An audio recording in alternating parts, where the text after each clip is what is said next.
കൊച്ചിയിൽ ട്രാൻസ് വുമന് മർദ്ദനമേറ്റ സംഭവത്തിൽ പ്രതിക്കായി തെരച്ചിൽ ഊർജിതമാക്കി. സംഭവത്തിൽ ട്രാൻസ്ജെൻഡേഴ്സ് ആക്ട് പ്രകാരം കേസെടുത്തിരുന്നു.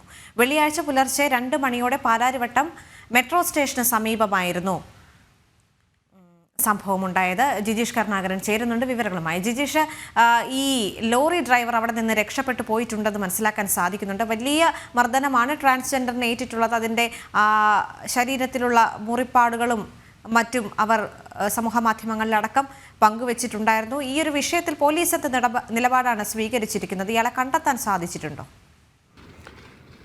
ദേവിക, ഈ കേസിന്റെ അന്വേഷണവുമായി ബന്ധപ്പെട്ട് ഏറ്റവും ഒടുവിൽ ഇപ്പോൾ ലഭിക്കുന്ന ഒരു വിവരം എന്ന് പറയുന്നത് ഇതിൽ 2 പേർ കസ്റ്റഡിയിലായിട്ടുണ്ട്. മട്ടാഞ്ചേരി സ്വദേശിയായ ഷബ്നാസും ഒപ്പം തന്നെ പള്ളുരുത്തി സ്വദേശി ഫാസിൽ എന്നിവരാണ് ഇപ്പോൾ കസ്റ്റഡിയിലായിരിക്കുന്നത്.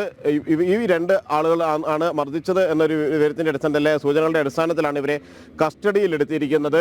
വെള്ളിയാഴ്ച പുലർച്ചെയാണ് ഇത്തരമൊരു സംഭവം നടക്കുന്നത്. പുലർച്ചെ 2 മണിയോടെയാണ് അവിടെ ട്രാൻസ് വുമൺ സുഹൃത്തിനെ കാത്ത് ഇരിക്കുന്ന സമയം അവിടെ ഇയാൾ എത്തി മർദ്ദിക്കുകയായിരുന്നു. ഇരുമ്പ് വടി കൊണ്ട് തീർച്ചയായും മർദ്ദിച്ച് അവിടെ നിന്ന് ഓടിക്കാൻ ശ്രമിച്ചതായാണ് ദൃശ്യങ്ങളിൽ കാണുന്നത്. തുടർന്ന് ട്രാൻസ് വുമൺ പാലാരിവട്ടം പോലീസിൽ പരാതി നൽകി. ഈ സമയത്ത് അവർക്ക് ആളെ വ്യക്തമായിരുന്നില്ല, അല്ലെങ്കിൽ ആളെ തിരിച്ചറിയില്ലായിരുന്നു. ആരാണ് എന്നത് സംബന്ധിച്ച് സൂചനകൾ മാത്രമാണ് ഉണ്ടായിരുന്നത്. അവിടെ ഒരു മലിനജലവുമായി ലോറി എത്തിയിരുന്നു. ആ ലോറിയിലെ ഡ്രൈവറാണ് എന്നൊരു സംശയം മാത്രമായിരുന്നു ട്രാൻസ് വുമൺ പങ്കുവച്ചിരുന്നത് പോലീസിനോട്. തുടർന്നാണ് CCTV ദൃശ്യങ്ങളടക്കം പരിശോധിച്ചു. മാത്രമല്ല, പുറത്തു വന്ന ചില ദൃശ്യങ്ങളുണ്ട്. കാറിനകത്ത് നിന്ന് ഷൂട്ട് ചെയ്ത രീതിയിലുള്ള ചില ദൃശ്യങ്ങളുമുണ്ട്.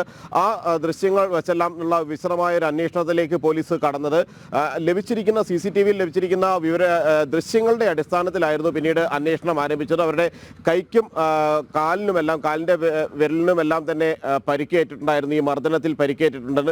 പുറകെ ഓടിച്ച് മർദ്ദിക്കുന്നതായി തന്നെയാണ് ആ ദൃശ്യങ്ങളിൽ കാണാനും കഴിയുന്നത്. ഈ 2 പേരെയും ഇനി വിശദമായി തന്നെ ചോദ്യം ചെയ്ത് തുടർ നടപടികളിലേക്ക് കടക്കാൻ ഒരുങ്ങുകയാണ്. നേരത്തെയും ഇത്തരത്തിൽ നഗരത്തിൻ്റെ പല ഭാഗങ്ങളിൽ ട്രാൻസ് വുമൺ നിരവധി തവണ ആക്രമിക്കപ്പെട്ട സംഭവങ്ങൾ പലപ്പോഴും ഉണ്ടായിട്ടുണ്ട്. ഈ ഒരു സാഹചര്യത്തിൽ പോലീസിന് ലഭിച്ച പരാതിയുടെ അടിസ്ഥാനത്തിൽ വളരെ വിശദമായ ഒരു അന്വേഷണത്തിലേക്ക് തന്നെ കടന്നിരിക്കുന്നു എന്നാണ് പോലീസ് വ്യക്തമാക്കുന്നത്. പ്രത്യേകിച്ച് CCTV ദൃശ്യങ്ങളും മറ്റു ദൃശ്യങ്ങളും എല്ലാം തന്നെ കേന്ദ്രീകരിച്ചുകൊണ്ടുള്ള ഒരു അന്വേഷണത്തിലാണ് പോലീസ്. നഗരമധ്യത്തിൽ പാലാരിവട്ടത്ത് വെച്ച് നടന്ന ഒരു സംഭവമാണ്. അതുകൊണ്ട് തന്നെ പ്രകോപനവും ഉണ്ടായിരുന്നില്ലല്ലോ, അല്ലെങ്കിൽ വാക്കേറ്റമോ ഒന്നും ഇല്ലാതെ തന്നെയല്ലേ ഇത്തരത്തിലൊരു വലിയൊരു ക്രൂര പീഡനത്തിന് ആ ട്രാൻസ്ജെൻഡറിനെ വിധേയാക്കിയത്?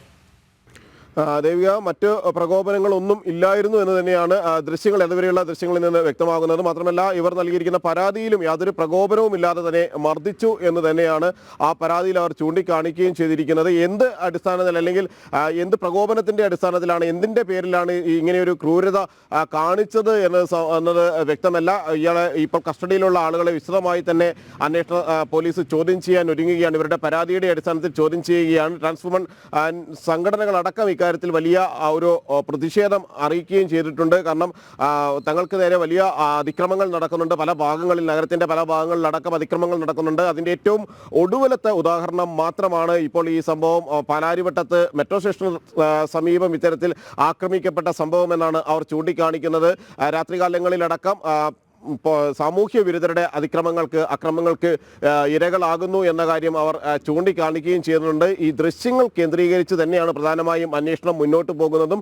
അതിൻ്റെ അടിസ്ഥാനത്തിലാണ് ഈ 2 പേരെ പിടിയിലായിരിക്കുന്നത്. അവർ ലോറി മൊഴി നൽകിയത് അനുസരിച്ച് അവിടെ ജലം തള്ളുന്നതിന് വേണ്ടി എത്തിയ ആളുകളാണോ, അല്ലെങ്കിൽ മലിനജലവുമായി എത്തിയ ലോറിയിലെ ഉണ്ടായിരുന്നവരാണോ എന്നത് സംബന്ധിച്ച് കൂടുതൽ അന്വേഷിക്കേണ്ടതുണ്ട്. അവിടെ ഉണ്ടായിരുന്ന വണ്ടിയിലെ നമ്പർ കേന്ദ്രീകരിച്ചായിരുന്നു അന്വേഷണ സംഘം മുന്നോട്ട് പോയിരുന്നത്.